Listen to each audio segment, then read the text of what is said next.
England versus ইন্ডিয়ার প্রথম টেস্টের আজ দ্বিতীয় দিন শেষ হয়ে গেছে হেডলিংয়ে, এবং দ্বিতীয় দিনের শেষে এই টেস্ট ম্যাচে কিন্তু দুটো দলই আমি বলবো যে একদম ব্যালেন্স জায়গায় রয়েছে।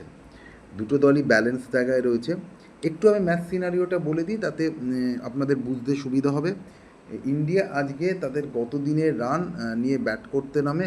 গত দিনের খেলা শুরু করে রান নিয়ে 309 থেকে ইন্ডিয়া শুরু করে 3 উইকেট হারিয়ে সেখান থেকে 471 রানে ইন্ডিয়া অল আউট হয়ে যায়। 471 রানে শুভমন গিল 147 রান করেন, ঋষভ পান্ত 134 রান করেন, যশস্বী জয়সওয়াল তো গতকাল 101 রান করেছিল। এবং মোস্ট ইম্পর্টেন্ট, ইন্ডিয়া তাদের শেষ সাতটা উইকেট মাত্র 41 রানে হারিয়ে ফেলে। শেষ 7টা উইকেট, কারণ একসময় ইন্ডিয়ার রান ছিল 330 3 উইকেটে, সেখান থেকে 471 রানে ইন্ডিয়া কিন্তু শেষ হয়ে যায়। মানে শেষ 7টা উইকেট ইন্ডিয়া 41 রানে হারায়। করুণ নায়ার, যিনি দীর্ঘদিন বাদে ইন্ডিয়ান টেস্ট দলে ফেরত এসেছেন, তিনিও 0 রান করে আউট হন, 4টে বল খেলেন। এর আগে সাই সুদর্শন, যিনি ডেবিউ করছিলেন, তিনিও 0 রান করে আউট হন, 4টি বল খেলেন। একটা পার্টনারশিপ যেটা হয়েছিল ঋষভ পান্ত এবং শুভমন গিলের মধ্যে, কিন্তু সেই পার্টনারশিপ ভেঙে যাওয়ার পর ইন্ডিয়া কিন্তু দ্রুত উইকেট হারায় এবং 471 রানে অল আউট হয়ে যায়। টঙ্গা 4টে উইকেট পান, বেন স্টোকস 4টে উইকেট পান। এরপর আজ দ্বিতীয় দিনের শেষে ইংল্যান্ডের রান 209, 3 উইকেটে হারিয়ে ইংল্যান্ডের অলি পোপ 100 রান করে ব্যাট করছেন, হ্যারি ব্রুকস 0 রান করেছেন, বেন ডাকেট 62 রান করেছেন, জো রুট 28 রান করেছে। এবং ইন্ডিয়ার পক্ষে অ্যাজ ইউজুয়াল জসপ্রীত বুমরা যে 3টে উইকেট পড়েছে, 3টেই জসপ্রীত বুমরা পেয়েছে। এখন এই টেস্ট ম্যাচটা কোন জায়গাতে দাঁড়িয়ে রয়েছে দেখো, খুব যদি একটা নিরপেক্ষ ভিউতে বলো, as per the wicket draw হওয়ার একটা বড় সম্ভাবনা রয়েছে। এখন এটা বলা যেতে পারে আজকে তো সেকেন্ড দিন, আমি কেন এটা বলছি দেখো, যে ধরনের উইকেট বিহেভ করছে তাতে ইংল্যান্ড যেভাবে ব্যাটিং করছে তাতে ইন্ডিয়ার যে রান, ওই 471টাকে টপকাতে গেলে ইংল্যান্ডকে আরও, আমি ধরলাম আরও 100 রান বেশি করতে হবে, 571 করতে হবে।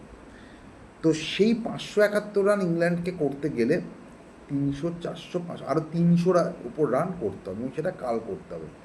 কাল থার্ড ডেতে গিয়ে সেটা করতে হবে। তারপরে ইন্ডিয়ার ব্যাটিং রয়েছে, সুতরাং রেজাল্ট এই টেস্টে আসতেও পারে বা ড্র হতে পারে।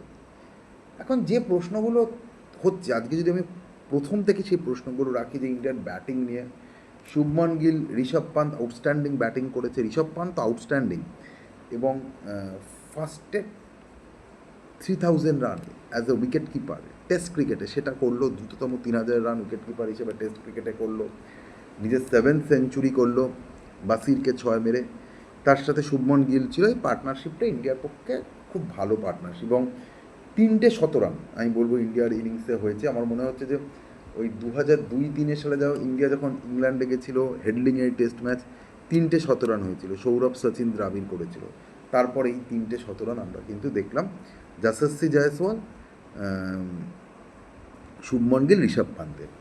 কিন্তু এই বাদ দিলে বাকিটা কিন্তু ইন্ডিয়ার ব্যাটিং আজকে খুব ভালো কিছু হয়নি। মানে লাস্ট 7টা উইকেট ইন্ডিয়ার মাত্র 41 রানে পড়ে গেছে। করুণ নায়ার, যিনি অনেক দিন বাদে কাম ব্যাক করছে, 0 রান করে আউট হয়েছেন। জাদেজা খুব বেশি রান করতে পারেনি। শার্দুল ঠাকুরকে যে জন্য দলে নেওয়া হয়েছিল তিনি খুব বেশি রান করতে পারেনি। অর্থাৎ লোয়ার অর্ডার ইন্ডিয়াকে সেরকম সাপোর্ট কিন্তু দিতে পারেনি শুভমন গিল, ঋষভ পান্ত আউট হওয়ার পর, যার ফলে ইন্ডিয়া 471 রানে অল আউট হয়ে গেছে। 471 ইংল্যান্ডের এই কন্ডিশান, যেখানে ক্লাউডি, ওভারঅল কিন্তু আমি বলবো যে খুব খারাপ নয়, ঠিক আছে, ইন্ডিয়ান রান করেছে। ইংল্যান্ডও কিন্তু এর রিপ্লাই দিচ্ছে। এই মুহূর্তে তারা 209, 3 উইকেট পড়েছে, এবং শেষের দিকে বুমরা আরও একটা উইকেট নিয়েছে। তো 3টে উইকেটই বুমরা পেয়েছে। অলি পপ, যাকে এই টেস্ট ম্যাচে 3 নম্বরে ব্যাট করানো হচ্ছে, 100 রান করেছে। বেন ডাকেটও 62, 4-এর কাছাকাছি রান ইংল্যান্ড তুলছে, যেটা তারা করছে বাজে বল ক্রিকেটে, সেটাই হচ্ছে। প্রশ্ন না একটা জায়গায় আমার খুব খুব হচ্ছে, সেটা ইন্ডিয়ান বোলিং নিয়ে। সেটা হচ্ছে অত্যাধিক লোড অফ জসপ্রীত বুমরার উপর না অত্যাধিক একটা লোড পড়ে যাচ্ছে। আমরা অস্ট্রেলিয়াতেও দেখেছি জসপ্রীত বুমরা উইকেট পাচ্ছে। টেস্ট ক্রিকেট এমন একটা ক্রিকেট, তোমাকে অপোনেন্টের 20টা উইকেট ফেলতে হবে, 20টা জিততে গেলে। এবং ব্যাটসম্যানদের যেমন একটা পার্টনারশিপ হয় না, যে একসাথে দুটো ব্যাটসম্যান রান করছে, দুটো পার্টনারশিপ হচ্ছে দুটো ব্যাটসম্যানের, টেস্ট ক্রিকেটে পার্টিকুলার বোলারদের মধ্যেও কিন্তু একটা পার্টনারশিপ হওয়া খুব দরকার মানে দু প্রান্ত থেকে দুজন বোলার দরকার যাদের ক্যাপাবিলিটি রয়েছে উইকেটটা তোলার মতো ক্যাপাবিলিটি রয়েছে। অর্থাৎ আমরা অতীতেও দেখেছি ওয়াকার ইউনিস, ওয়াসিম আকরম, কাটলে অ্যামব্রোস, কোটনি ওয়ালস, ইন্ডিয়ার হয়ে কুম্বলে হরভজন সিং, তার আগে কুম্বলে রাজু, এরম প্লেয়ার আমরা দেখেছি যারা কিন্তু দু প্রান্ত থেকে উইকেট তুলতে পারে এবং অপোনেন্টের উপর প্রেশার রাখতে পারে। কেন আলটিমেটলি টেস্ট ক্রিকেটে তোমার অপোনেন্টের 20টা উইকেট ফেলতে হবে, এবং এটা হয় না যে একটা বোলারই 20টার মধ্যে 16-17টা উইকেট নেবে, বাকিদেরও উইকেট নিতে হবে, এবং সেক্ষেত্রে অ্যাটলিস্ট দুজন বোলারকে দরকার যারা উইকেট টেকিং। কিন্তু আনফর্চুনেটলি আমি যেটুকু ইংল্যান্ডের ইনিংসটা দেখলাম, Jasprit Bumrah is not getting support for other end. Jasprit বুমরার প্রচণ্ড চেষ্টা করছে, যেটা অস্ট্রেলিয়ায় আমি দেখেছিলাম, একাই 30টা উইকেট, এখানেও একানো পর্যন্ত 3টে উইকেট পড়েছে, 3টে জাসপ্রীত বুমরা। কিন্তু অপোনেন্ট থেকে তো ভাই তোমার একটা সাপোর্ট লাগবে। একটা বোলার সে একা একা চেষ্টা করছে, কিন্তু সে একা কত করতে পারে, তার ওপর তো লোড এসে পড়ছে, এবং এমন হতে পারে তার ইনজুরি হতে পারে। অপর পক্ষ থেকেও তো তোমাকে উইকেট পেতে হবে, তার ফলে দু তরফ থেকে যখন আমার একটা প্রেশার ক্রিয়েট হবে, তখনই তো ইংল্যান্ডের ব্যাটিংয়ের উপর প্রেশার হবে। নাহলে ইংল্যান্ড এটা বুঝে যাবে যে শুধু জাসপ্রীতকে সামলে দাও তাহলেই রান উঠবে। সিরাজ সেই ফর্মে আমি সিরাজকে দেখছি না, অনেক দিনই দেখছি না। মানে আমি বলতে চাইছি যেমন মোহাম্মদ শামি যেমন ছিল উইকেট টেকিং, কিন্তু জাসপ্রীত বুমরা ছাড়া ভারতের বাকি উইকেট টেকিং বোলার কোথায়? সিরাজ সেই অর্থে অতটা উইকেট টেকিং মনে হচ্ছে না। প্রসিদ্ধ কৃষ্ণান বল করছে, কিন্তু সেরকম সেটা উইকেট কিছু নিয়ে যাবে তা না।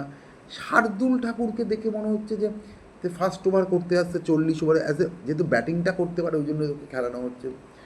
Rabindra Jadeja is not specialist bowler, সাবকন্টিনেন্টের বাইরে সেরকম কিছু নেই।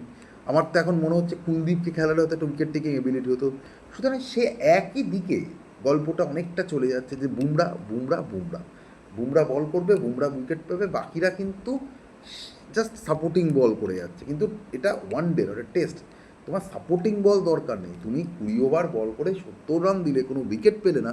টেস্ট ক্রিকেটে এরকম বোলিং দরকার নেই, তোমাকে উইকেট পেতে হবে। তুমি যখনই উইকেটটা পাবে দু তরফ থেকে প্রেশার ক্রিয়েট হবে, জসপ্রীত বুমরা আরও সাপোর্ট পাবে, আরও ভালো বল করবে, না হলে জসপ্রীত বুমরার উপর একা প্রেশার পড়ে যাবে। সুতরাং কাল যদি ইন্ডিয়াকে টেস্ট ম্যাচে ফিরতে হয়, যদি ইংল্যান্ডের উইকেট পায়, বোথ এন্ড থেকে কিন্তু প্রেশার ক্রিয়েট করতে হবে, এবং বোথ এন্ড থেকে উইকেট দরকার। নাহলে একা জসপ্রীত বুমরার উপর প্রেশার ক্রিয়েট হবে। প্রসিদ্ধ কৃষ্ণা, সিরাজ, আমি এই দুজনকেই রাখবো ফর্মে। শার্দুল ঠাকুরকে আমার as a stop gap bowler বলে মনে হচ্ছে। তো এই একজনকে সাপোর্টিংয়ে আসতে হবে, উইকেট পেতে হবে। প্রসিদ্ধ কৃষ্ণানকে দেখে মনে হচ্ছে যে ঠিক আছে 6টা বল করছে, 3টে বল ভালো করছে, আর একটা শর্ট বল করছে, অর্থাৎ সেই কনসিস্টেন্সি নেই, যে উইকেট পাওয়ার মতো যে কনসিস্টেন্সি সেটা নেই। হয়তো কিছু বল বিট করছে, কিছু প্যাডে লাগছে, কিন্তু সেই ধারাবাহিকতা নেই যে ব্যাটসম্যানকে আমি খেলাবো, সামনে বল করবো, সেরকম নেই। সিরাজও অনেক দিন তার বেস্ট ফর্ম হারিয়ে ফেলেছে, এবং একটা উইকেট যখন পাটা হয়ে যায়, মানে এখনও পর্যন্ত উইকেটটা তো পাটা হয়ে গেছে, সে পাটা উইকেটকে কীভাবে ইউজ করতে হয়, এক্সেপ্ট জসপ্রীত বুমরা বাকিদের মধ্যে সেই স্কিলটাই নেই। যার ফলে ইংল্যান্ড এটা কোথাও একটা প্ল্যান করে নিচ্ছে যে জসপ্রীত বুমরাকে সামলাতে পারলেই কিন্তু হবে। বাট কার যে স্ট্র্যাটেজি ইন্ডিয়া নেওয়া উচিত, আই হোপ ইন্ডিয়া নেবে, বোথ এন্ড থেকে প্রেশার ক্রিয়েট করতে হবে, বোথ এন্ড থেকে উইকেট তুলতে হবে, তাহলেই কিন্তু ইংল্যান্ডের উপর প্রেশার ক্রিয়েট করতে পারবে। ইংল্যান্ডকে ফলোয়ান হয়তো তারা বাঁচিয়ে নেবে, কিন্তু প্রেশার ক্রিয়েট করতে হবে, ইন্ডিয়াকে লিড নিতে হবে। সেটা একা জসপ্রীত বুমরা নয়, বাকি বোলারদেরও সাপোর্ট দরকার। স্পোর্টস ক্রেজি আজকে এই অবধি, নমস্কার।